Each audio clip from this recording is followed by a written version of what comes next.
Welcome to the Deep Dive. We're the show that digs into the sources so you get the important stuff fast. Today, we're looking at a really unsettling case. You might have heard of it, the Jigsaw Man murder. It's a story that, well, it starts pretty ordinary, but it ends up fragmented, literally, and just horrifying. Our source materials is mainly from the Wikipedia page on the murder of Jeffrey Howe. And our mission, like always, is to pull out the key bits of information, the insights, to give you a clear picture of this really complex and chilling case. Absolutely. And it's got layers. You know, it's not just the crime itself, which is obviously grim. It's about the victim, Jeffrey Howe, the investigation, the surprises that came out, and a confession at the end that, well, it takes things to a whole other level. It's quite a study in deception and, frankly, some really dark behavior. Okay, so let's start with the man himself, Jeffrey Howe. Who was he? He was 49, worked as a kitchen salesman, apparently had lived around, even worked as a chef in Italy at one point, and a big Manchester United fan. His brother described him really warmly: jovial, charming, heart of gold, someone who'd get on with anyone. Sounds like a nice guy. Yeah, that's one side. But it wasn't the full picture, it seems. Neighbors, they told a different story. Yeah. Said he could be aggressive, argued about kids playing nearby, that sort of thing. Okay, so conflicting views. Exactly. Which paints a more, let's say, complicated picture, maybe somewhat a bit vulnerable, despite the outward charm. And interestingly, those same neighbors, they hadn't actually seen him or his two Jaguar cars for about 6 months before the murder. They just assumed he'd rented out his flat. His flat in Southgate, London, a ground floor, 2-bedroom place. And it's into this flat that, well, trouble arrives. Stephen Marshall. He was 38, a bodybuilder, personal trainer, knew Howe from work, apparently. Howe was his drinking buddy, is how it was described. He moved in as Howe's lodger in November 2008. Howe was trying to help him out. Right. And Marshall didn't come alone. No, he brought his girlfriend, Sarah Bush. She was only 21 then. Marshall had actually met her because she was a sex worker, hired her, and even made her change her name from Sarah to Sarah. Yeah, quite a backstory there. She'd spent most of her childhood in care, had 2 kids already, though tragically her first baby died very young, at just 10 days old. So this living arrangement, how did they try to help out his buddy? How did that work out? Badly. Really badly. It turned parasitic, basically. Marshall and Bush, they stayed, but they didn't pay rent. They stole Howe's food. Howe complained to a friend around Christmas time, said they kept promising to leave, but just didn't. Wouldn't go. Nope. And it gets worse. They actually forged Howe's signature to claim housing benefit. He told the authorities he was leasing the flat to them. So, outright fraud. Okay, so that gives them a reason to want him out of the picture, financially speaking. Precisely. A clear motive starts to form there, beyond just the friction of living together. Which brings us to the murder itself. The night of March 8th, going into the 9th, 2009, Jeffrey Howe was stabbed. Twice in the back, a 4-inch blade. One wound punctured his lung. Grim detail. And you mentioned earlier, chillingly, he might have been alive for, what, up to an hour after the stabbing? Yeah, that's what the reports suggest. Yeah. Just awful to think about. And the aftermath. Marshall's actions were described as skillful and clean when he dismembered the body. A home office pathologist estimated it would have taken at least 12 hours. 12 hours. The coldness of that is hard to grasp. It really is. It suggests something beyond just a sudden rage, something methodical. And straight away, they started exploiting this situation. No sign of panic, just calculation. Using Howe's bank account, buying things, laptops, shoes, takeaways, even set up an online shopping account with Littlewoods. From a library computer in St. Albans, some of those purchases. Trying to cover their tracks, maybe. Could be. And they forged checks to drain his account, sold his phone, his furniture, even sold his SOP car on eBay. Unbelievable.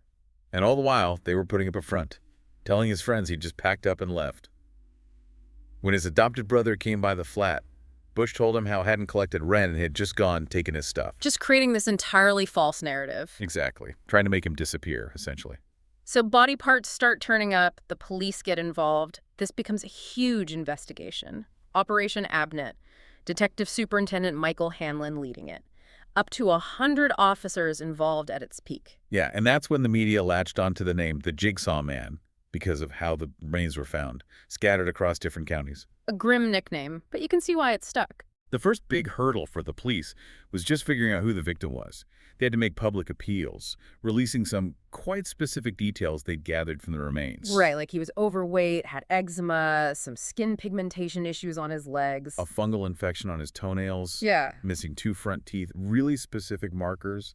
They even released a picture of the suitcase the torso was found in. It shows how tough identification can be in cases like this. Definitely. And you mentioned the police made a conscious choice not to release the full details of the dismemberment initially. That's right. To avoid public panic, it was a strategic decision trying to manage the information flow in a really volatile situation. Okay, so let's track the police timeline.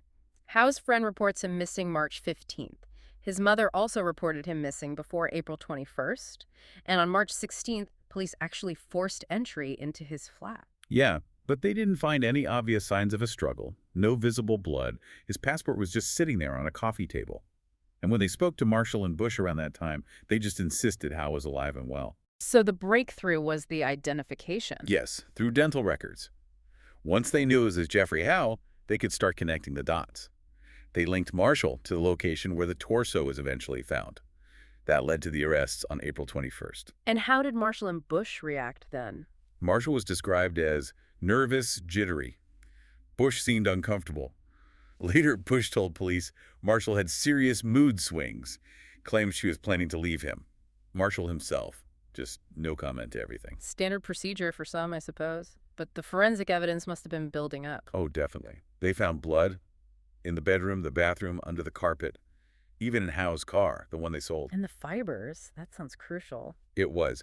Green fibers from a T-shirt in Marshall's bedroom matched fibers found on the duct tape used to wrap the body parts. A direct link. Wow. Plus, they used CCTV and automatic number plate recognition, ANPR, to track Marshall and Bush's movements, specifically their trip to Leicestershire, where the head was found. Technology playing its part.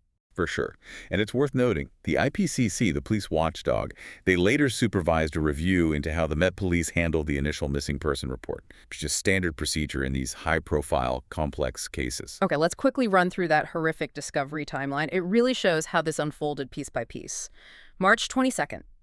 Left leg and foot in a holdall found in a lay-by in Hertfordshire. That kicks off the murder investigation. Right. Then a week later, March 29th. A left forearm just on a grass verge in Weethampstead, also Hertfordshire. Then March 31st, this is particularly gruesome. The head.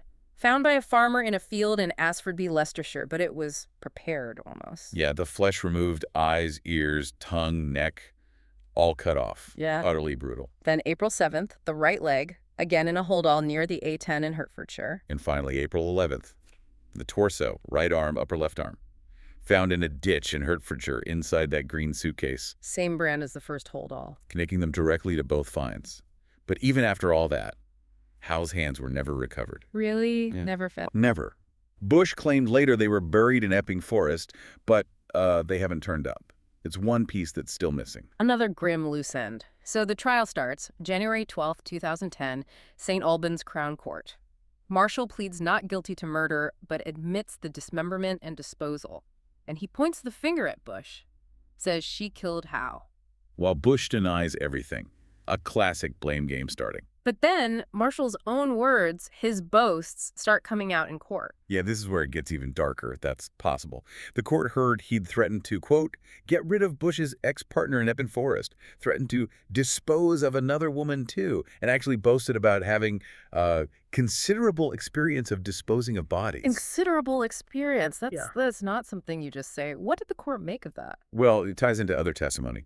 Bush herself said that after the first time he dismembered a body, he became nauseated, started taking cocaine to cope, became an addict, and other witnesses came forward, people who knew him from his time working for the Adams crime family. The Adams family, a major London crime syndicate. Exactly. And these witnesses said Marshall used tools, meat cleavers, knives, hacksaws, maybe even a chainsaw, to cut up bodies for them.